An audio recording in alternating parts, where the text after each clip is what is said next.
Sampai dekat korang, sampai. Jaga. Oh, hasil kan. Hei, Pak Mandan.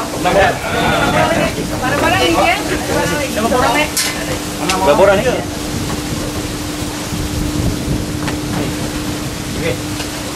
Tadi yang selamat kembali ke tanah air.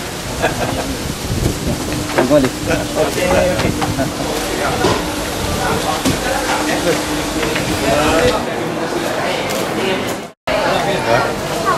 Kung sampai aku, itu sampai. Ambil gambar.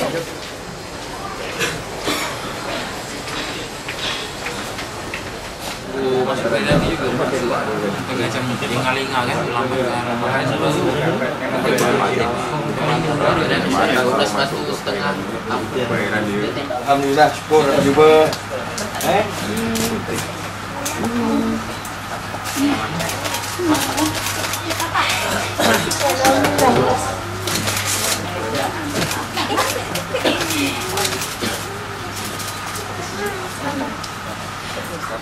Mana boleh tahan tengok air peluk itu lah.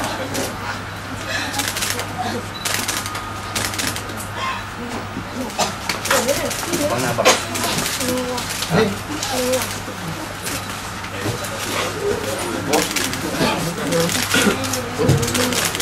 Sekejap. Ha? Steam layan semua dia. Pada 8 Mac 2011, 7 nelayan ditahan, dan daripada 7 nelayan itu 6 adalah orang kawasan saya, kawasan Pontian, ditahan di perairan antarabangsa antara Malaysia dan Indonesia pada 8 Mac. Seterusnya dipenjarakan dan menjalani 5 Mei 2011 itu dibicarakan. Selepas dibicarakan di Pengadilan Negeri Bengkalis.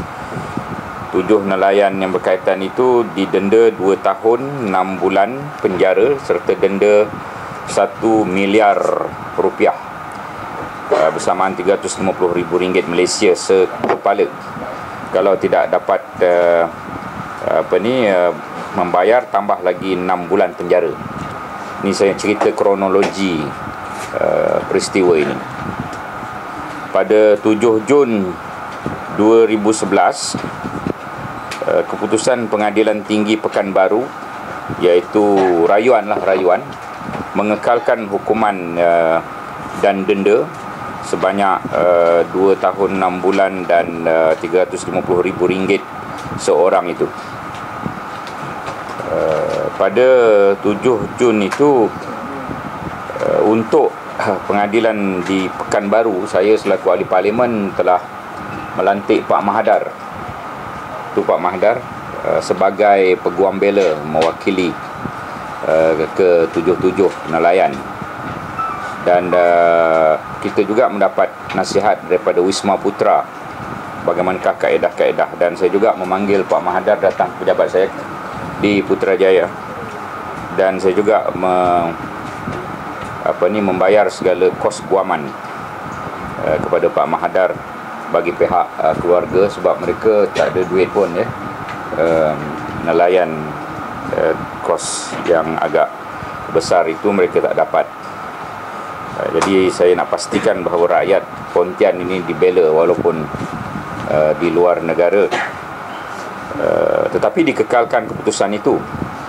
Kemudian kita mohon di Mahkamah Agung itu pada 9 Ogos 2011, yang memeranjatkannya Mahkamah Agung ialah kita menghormati keputusan mereka,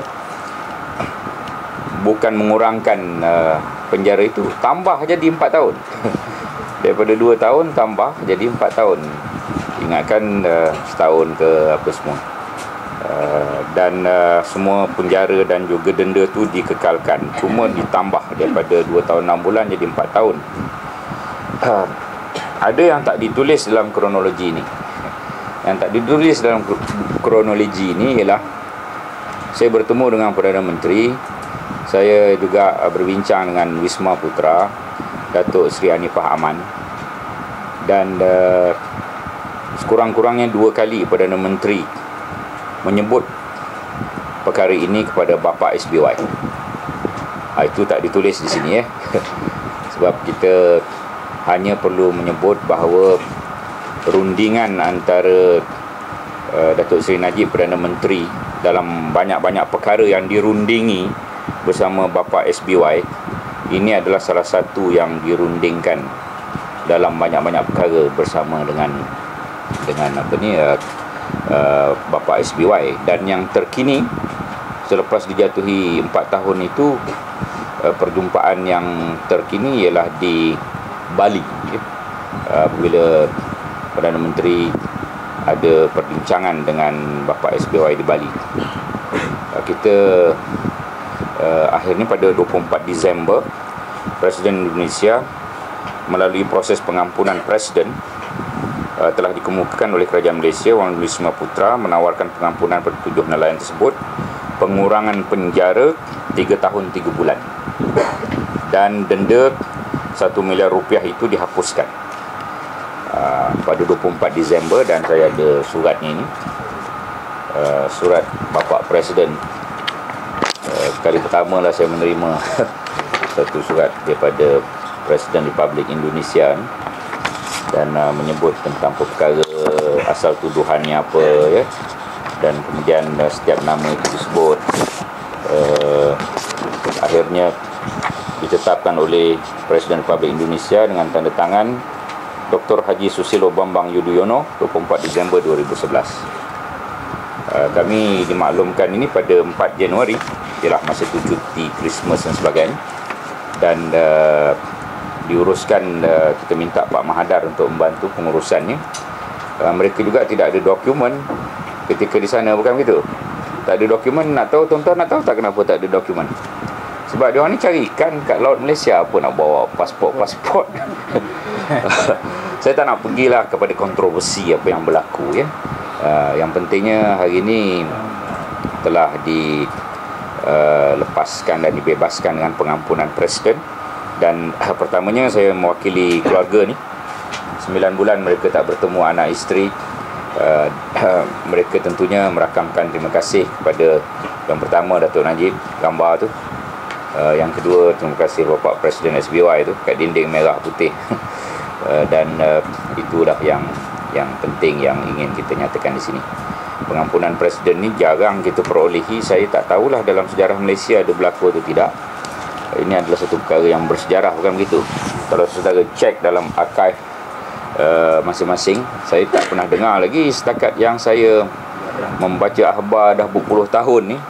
Saya tak pernah dengar lagi pengampunan Presiden Indonesia kepada rakyat Malaysia ni. Datuk pernah dengar? Tak pernah dengar. Tuan-tuan boleh, ini special ni, ini kes khas istimewa untuk orang Pontian. Dan saya tidaklah mengatakan bahawa ia suatu yang menakjubkan, tetapi kita ingin mencatatkan bahawa ia adalah suatu yang amat kita hargai lah. Amat kita hargai. Itulah kenyataan yang saya nak buat. Sepanjang 9 bulan itu,